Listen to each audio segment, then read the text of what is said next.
seated.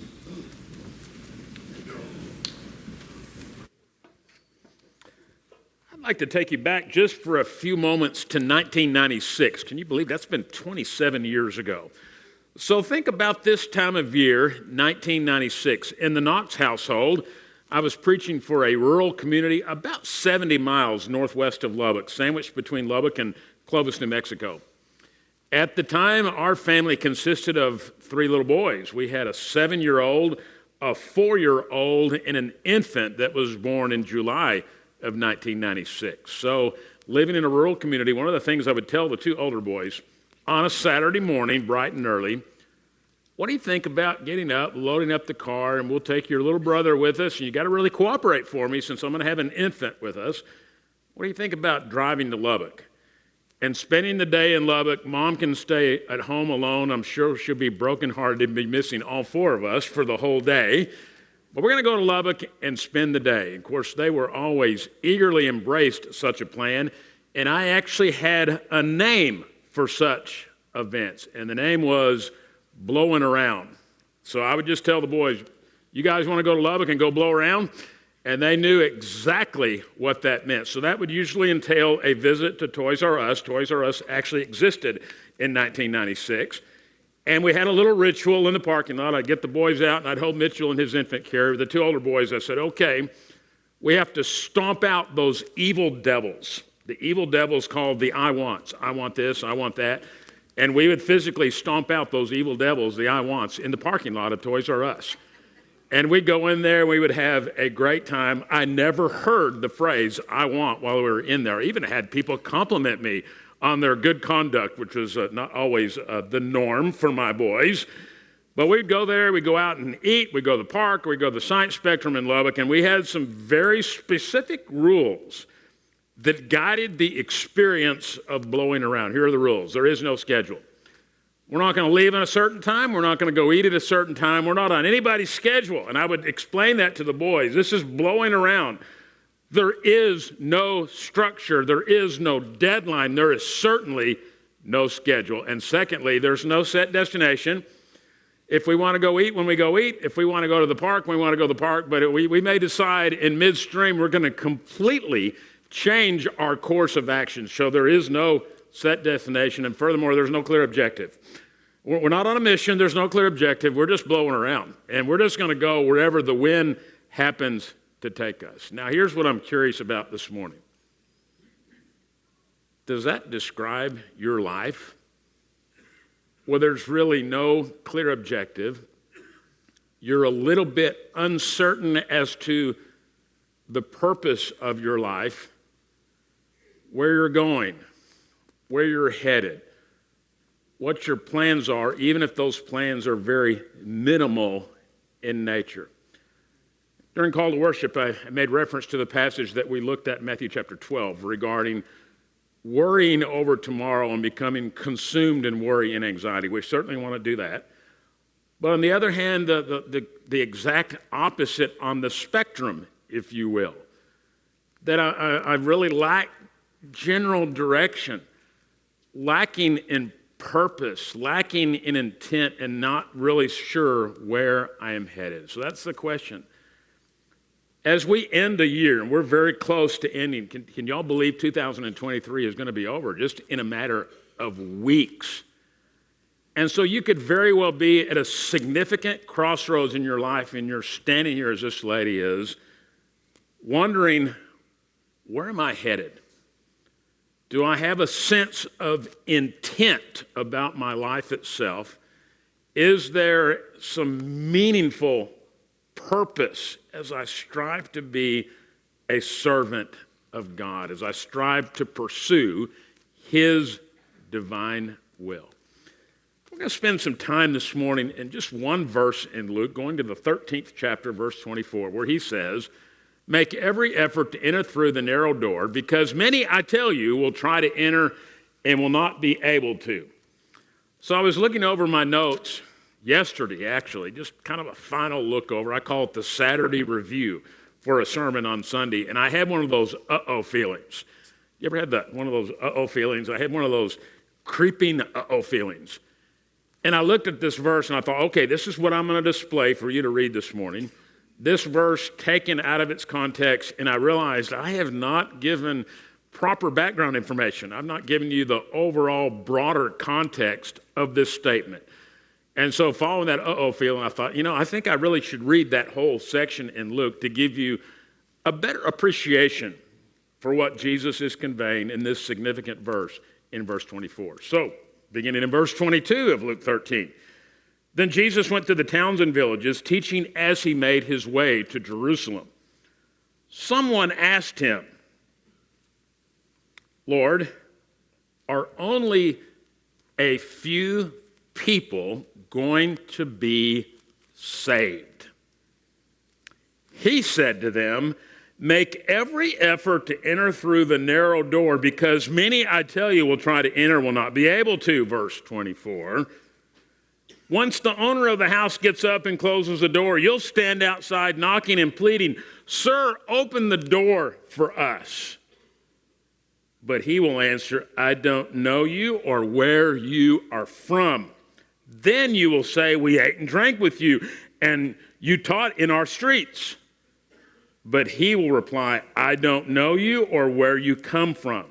Away from me, you evil doers. There will be weeping. There will be weeping there and gnashing of teeth when you see Abraham, Isaac, and Jacob and all the prophets in the kingdom of God, but you yourselves thrown out. People will come from east and west and north and south and will take their places at the feast in the kingdom of God.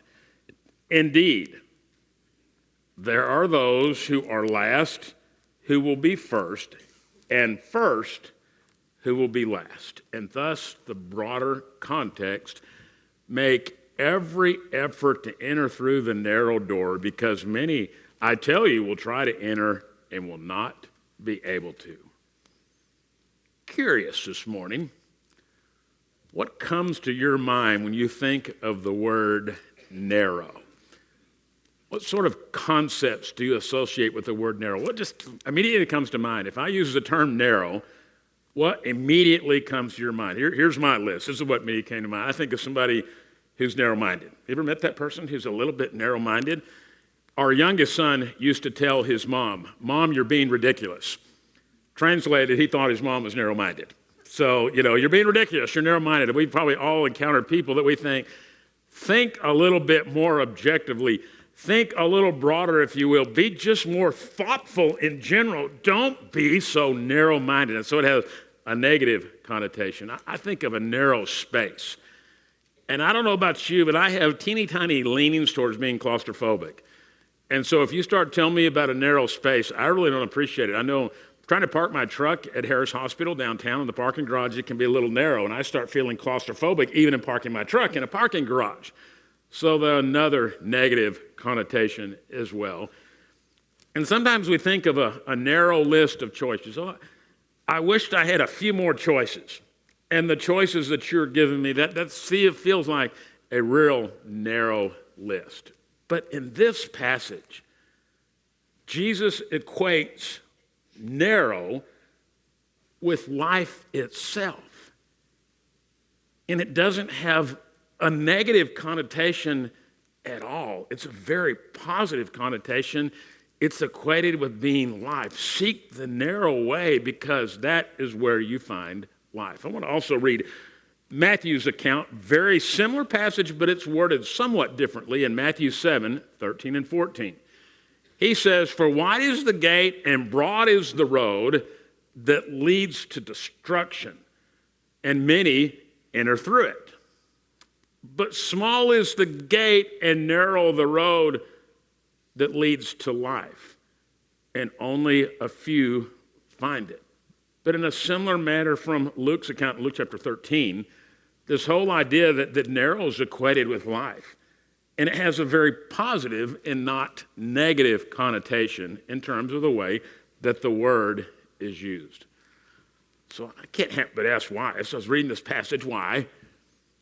Why is life depicted as narrow? And why does Jesus equate the whole concept of narrow with being life? Why is life depicted as narrow? And I think there's some real specific reasons, And I think this will actually stretch our thinking a little bit.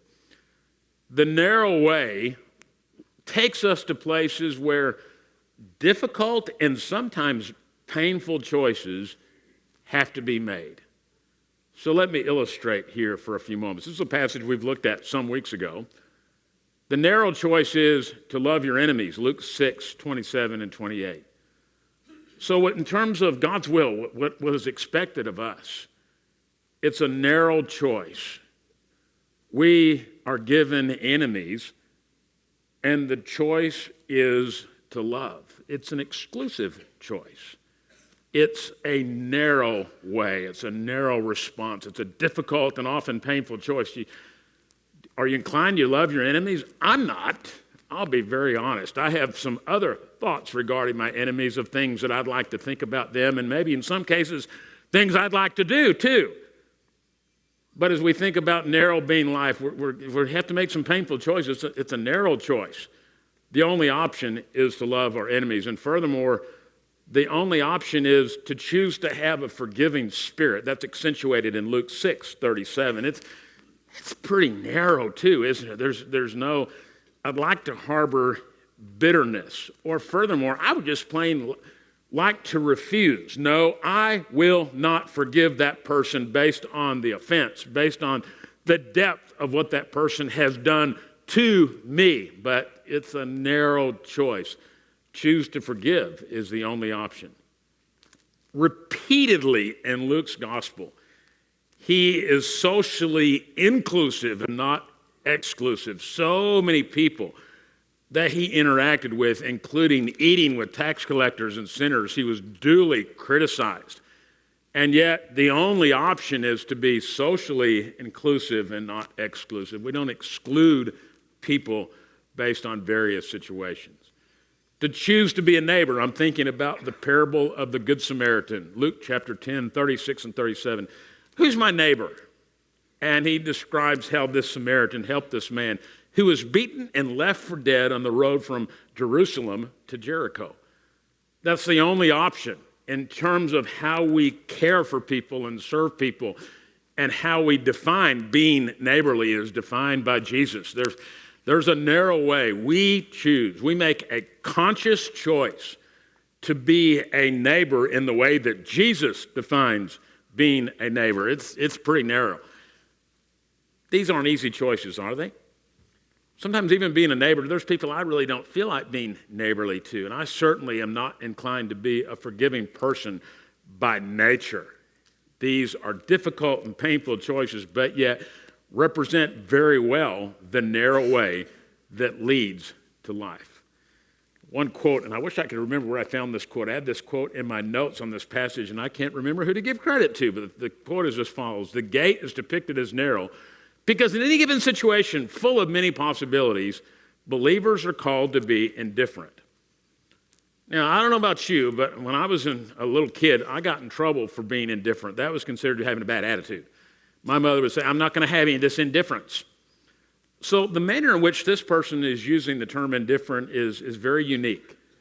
It's the idea of being indifferent to everything except the divine will of God. I'm indifferent to everything. I'm so focused, so consumed in my life with fulfilling the divine will of God. I'm indifferent to everything else. Don't even bring it up. Don't even whisper it in my ear because I am totally indifferent. All I want to do is fulfill the divine will of God. I just thought a great complimentary passage was this text in Philippians 1, 9 through 11, where Paul says, "This is my prayer." In other words, content. This is the manner in which he is praying for this group of believers that he had become very close to. They'd helped him financially. They'd been a source of encouragement to him spiritually, and part of his prayer on their behalf is as follows. "This is my prayer.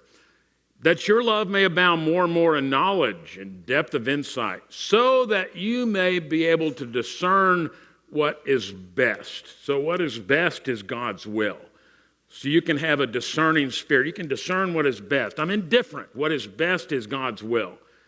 that you may discern what is best and may be pure and blameless until the day of Christ, filled with the fruit of righteousness that comes through Jesus Christ, to the glory and praise of God. I'm indifferent. All I want to do is have a discerning spirit and discern what is best, and then in turn experience the consequences that he describes in this passage. So I'm going to ask again, as 2023 rapidly comes to an end, where are you headed? I'm going to pose that question a little more specifically this morning as well. If you continue in the general direction that life is taking you at this very moment, where will you land? Where will you end up? I distinctly remember several years ago going down Highway 281 south, heading towards Austin, and got to talking. I know that comes as a great surprise. I was distracted talking. And somewhere south of Hamilton, I believe, the road forked, and I looked up, and there was a sign that said Waco so many miles. And I thought, I'm not going to Waco. I'm going to Austin. I don't remember what road. I got off on the wrong road. I thought, I'm going to have to do, this is way before Google Maps or Siri or anything like this. I'm going to have to stop and figure this out. And it occurred to me it was one of those kind of jar you back into reality type things. If I continue heading where I'm heading, I'm not going to land in Austin. I'm going to end up in Waco or somewhere else, and that's not really where I want to go. I would challenge you this morning to think about, where are you headed right now, spiritually speaking? And if your general direction continues well into the course of 2024, where will you ultimately land? The wide road is equated with the spiritual road of death, both in Luke 13 and also in Matthew's account in Matthew chapter 7. Love this passage in Proverbs. It's thought-provoking. It'll make you think. Proverbs 14:12. There is a way that appears to be right, but in the end leads to death. I really appreciate the thoughts in communion this morning. The idea of my truth. Okay, that's a real common phrase now, my truth. But is my truth, can it be equated with the divine will of God? There is a way that appears to be right. On the surface, it looks good, it certainly feels good, but in the end, it leads to death. Are you willing to do that level of self-evaluation and figure out, where am I? Where am I in the big scope of things? So we're going to offer an invitation. Cody's going to get up. He's going to lead us in an invitation song.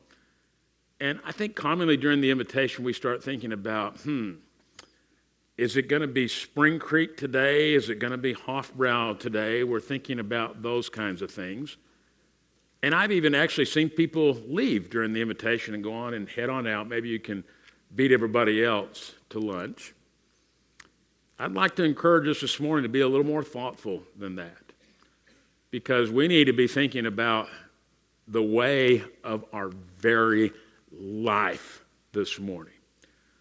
So as we sing our invitation song, one of the shepherds will be down here with me. We eagerly greet you down front. Sometimes that's a little intimidating to come down to the front and everybody else. So that's why we have our prayer room set up over here to my right, at the very back of our gymatorium. We'll have a couple of our shepherds in there who would welcome you. Because I think it's not uncommon to find yourself in a situation where you just need some extra guidance, or maybe just someone to listen and to help you process where you find yourself, and to verbally process where you're headed as you pursue the divine will of God in your life. We want to offer both of those significant opportunities during our invitation time this morning. Cody, lead us an invitation song this morning. Let's stand and sing.